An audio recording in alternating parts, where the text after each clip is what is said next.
My name is Ernesto Borrego. I'm the CEO and president of Hand Technologies and one of its founders. I'm Dennis Smith. I'm a professor of chemistry at Mississippi State, and I'm the CTO and co-founder of Hand Technologies. Wonderful. It's so great to meet you both in person. Just tell me how everything got started, what sparked the idea, and where you met Dennis, and how Hand Tech formed and developed. Yeah, sure thing. I'll start off with, meeting Dennis because that obviously happened far before we had the idea of the company. I actually met him at ACS. The eclipse. Yeah, there was an eclipse at that time, so that's some good kind of foreshadowing of our destiny, right? Yeah, I had just graduated with my bachelor's in chemistry, and I really wanted to go into industry, and went out to ACS because they had a kind of like speed dating for jobs, right? So you do go and do these interviews, and I went and I did that. Wasn't really looking to go to grad school, but sure enough, you always got to walk through these, exhibits, and they've got all the grad schools there. And Dennis was the department head, the newly minted department head of Mississippi State. And I'm walking through these booths, and Dennis just stepped right in front of me. He blocked my path, and did the hard pitch for Mississippi State and why I should be a grad student. And I really wasn't having any of it. But the more I talked to him, it was just evident that we were kind of like on the same wavelength. I told him I wanted to do applied chemistry. I really wanted to do entrepreneurship. And he's had that experience, and he could talk a little bit about that himself. But he had all of the same goals, and we must have talked for over an hour, close to 2 hours, just on the same wavelength. And we kind of walked away with, yeah, we're gonna work together, and I'll submit my application and I'll try to get out there. And that was meeting Dennis. And of course, fast forward a few months, I'm in the grad student program and go straight to his lab, and just got to work. He's got all these great ideas. He's this well-renowned, I did some digging into him. He's a well-renowned polymer chemist. And I said, yeah, absolutely. Got to take this guy's idea and just, see what sticks, what has the clearest market application. And we did that and worked on several things, published some good papers. And eventually we stumbled on this, carbon precursor, which was really special, and which we found out that, hey, this is something special. It's, a much faster way to manufacture carbon. It could reduce the manufacturing time by at least 50%. And it was of extreme value. We demonstrated that at conferences, and it was clear from the get-go that we had something special. We had a lot of industry folks that were just kind of banging on our door to get samples of our material, and that's where we took off. Yeah. That, if I can, that recruiting event. We had a recruiting event there at the ACS meeting where all the graduate students come through, and he's right. We saw each other, and there was something special, and I realized that there was something special in this guy because he mentioned entrepreneurship early on, and I wanted to seek and find graduate students that had that inner drive before they even came and learned what entrepreneurism was. So that was definitely Ernesto. So we clicked, and it was it was the start of a beautiful relationship. That and the carbon product was something we definitely stumbled on and was able to. We knew there was a need, but we didn't know how significant and how urgent this need was. And we discovered this by working with these composites institutes. I was leading a composites institute at the time as well, and we were happened to have the wherewithal and the contacts to really dive deep into this need, this market need, and it was this national need, very, very important for strategic national interests. And we developed the perfect material for it, we think. I love it. That's really great. All right, I'm going to throw it to you, Dennis. If you'll tell me a little bit more about your capital journey and what it's been like to raise money here in Mississippi. How's it going? Yeah, I tell you what, the capital journey is all about Ernesto. He's the one that's leading any kind of fundraising that we're doing now, and it's been very interesting. I mean, we've been very lucky, very fortunate to have some good people supporting us, and he can go into the Mississippi Innovate folks and things. But we're lucky that we were able to start this with the support from the university. And you can't start up companies and have space and have employees and things. That's a lot of money up front. So with doing SBIR type of work and having a facilities use agreement and a license agreement from the university, and that makes the barrier to entry into some of these markets much, much lower. And we can penetrate and see if it's going to work, and then start raising money from there. And that's really what he's been able to do. And he's made his own contacts, and it's been exciting to watch. I've helped him as much as I can. But I've had some experience in this before back at Clemson University when we spun out a company. But then again, I had a CEO then that had 50 years of experience. And so there was really no need to help him.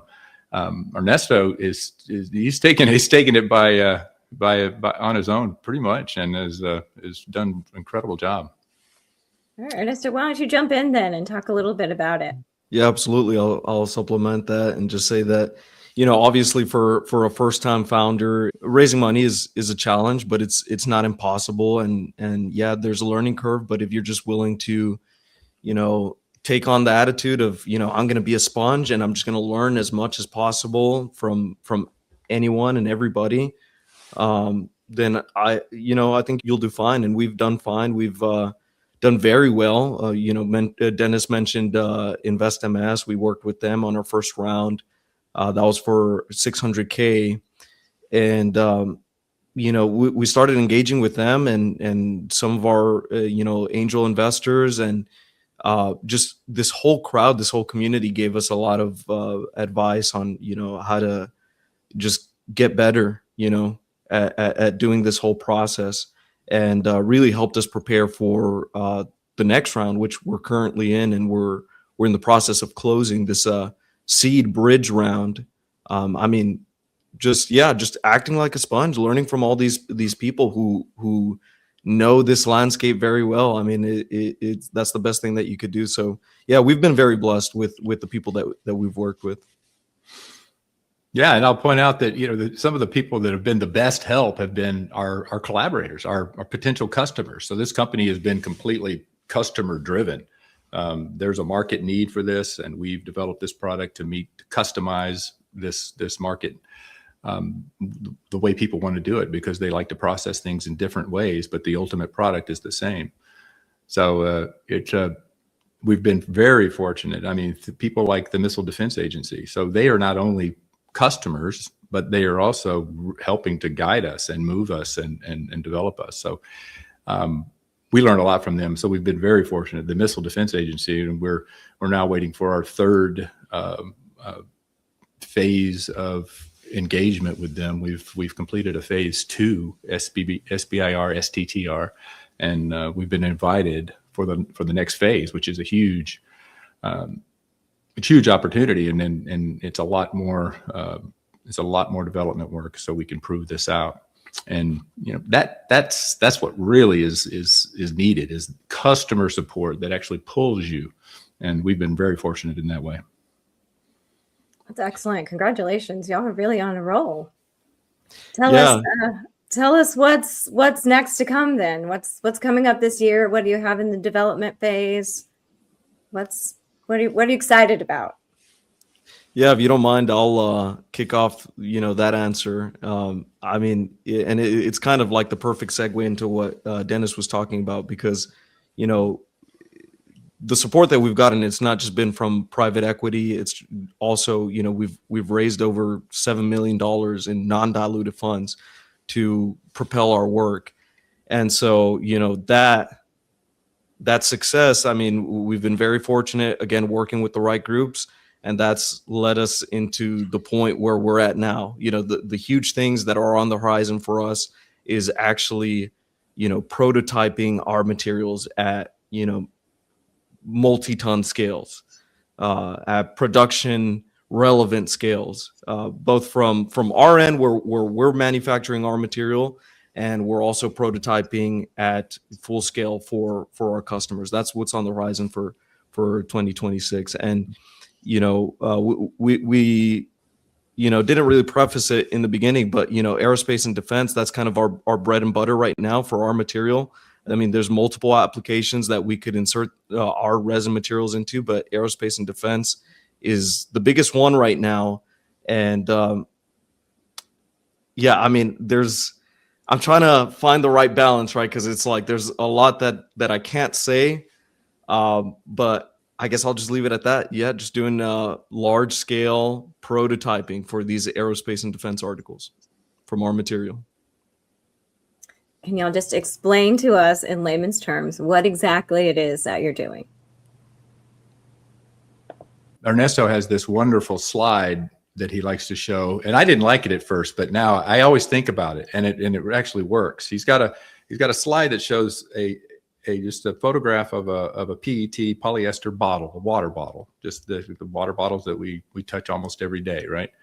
And then he has the same bottle that has been transformed into completely carbon. So what is carbon? Well, it's graphite. That's the kind of carbon that we're talking about, the graphitic type of carbon, not diamond or something else, but the graphitic, the high temperature, tough, resistant material that we all know about.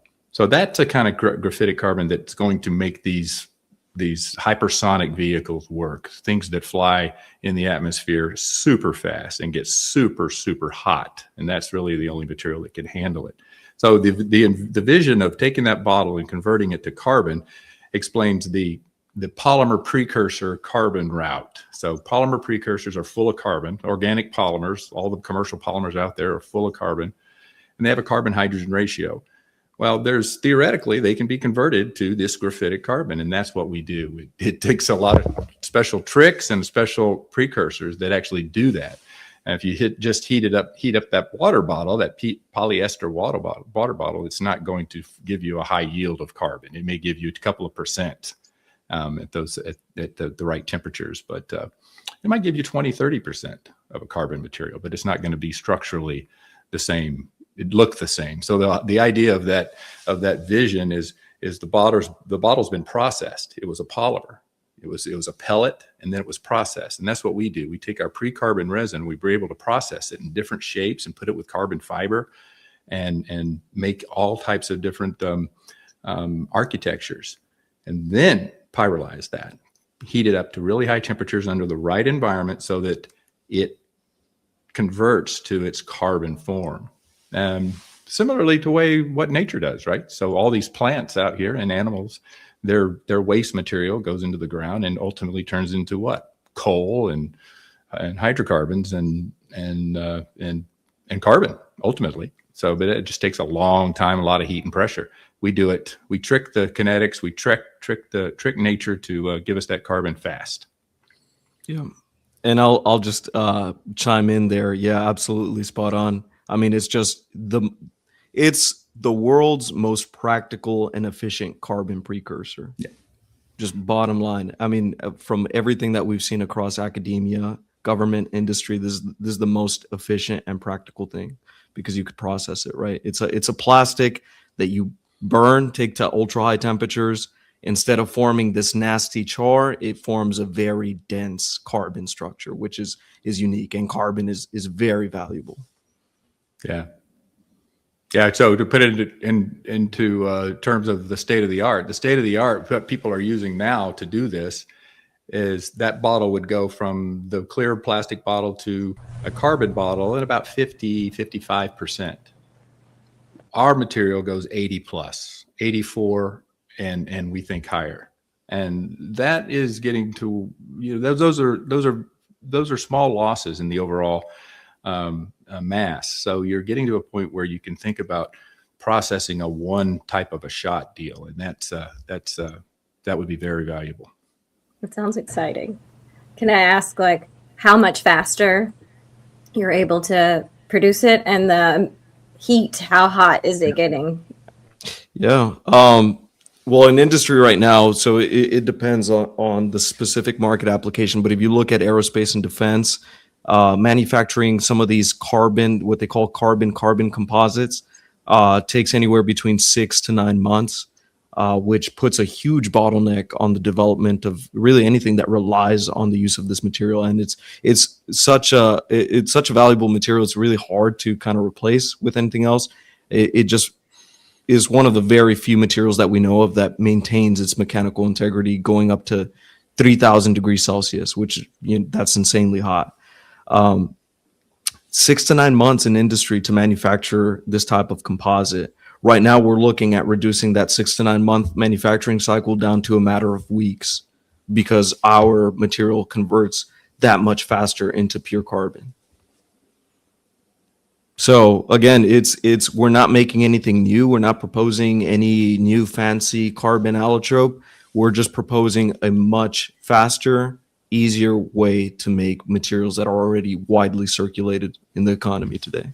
Yeah, just asking about Innovate Mississippi and other members of the Mississippi entrepreneurial ecosystem that have helped you. Yeah, I mean, we've been deeply involved with the Mississippi ecosystem. InvestMS is the first group that we started working with. I mean, when we were doing our first round, that was just a 600K seed round. We had a few, family and friends, some angel investors that came in to, support, believed in our vision, and InvestMS came in and gave us a lot of guidance on how to kind of structure that round. And we worked with them to secure matching SSBCI funds for that round. And we've been working with them since that first round. They've also come in our second round, which is our current active round. Our seed bridge round is what we're calling it, and that's open for $1 million. They're also coming in on this round, and again, just provided a lot of guidance for us. We've worked with the Bulldog Angel Network, which has been an investor this round, and I mean, we've engaged with different groups. We're talking to Mississippi Angel Funds. They've given us a lot of guidance on, for me as a first-time founder, how to structure these things. I mean, you could tell immediately when you talk to these groups that they care about your success. Maybe even if they're not directly involved with you yet, they're giving you that guidance so that you could succeed with other investors. And so it's been very impressive. And again, very blessed to work with such great people.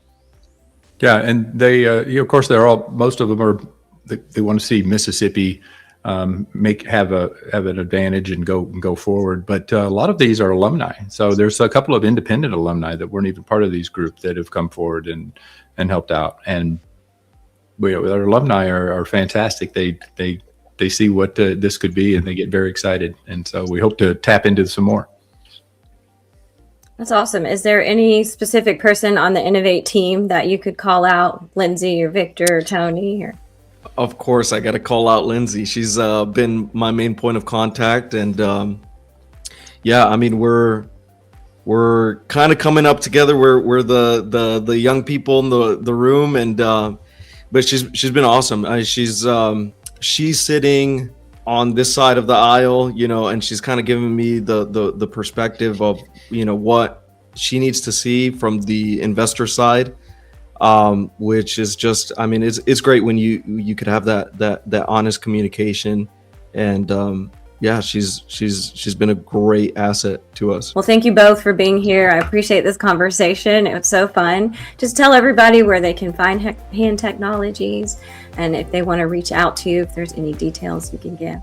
Yeah, absolutely. No, thank you. It's been a huge pleasure. It's always a privilege to share, the good work that we're doing. And for anybody who's interested in finding out more about our product, about our mission, you could visit hand-tech.com. This is a new website that's coming out. We've just recently converted from an LLC to a C Corp. So be on the lookout for that website. Thank you, Amber. Thank you for this opportunity. We really appreciate it, and we hope to get some feedback.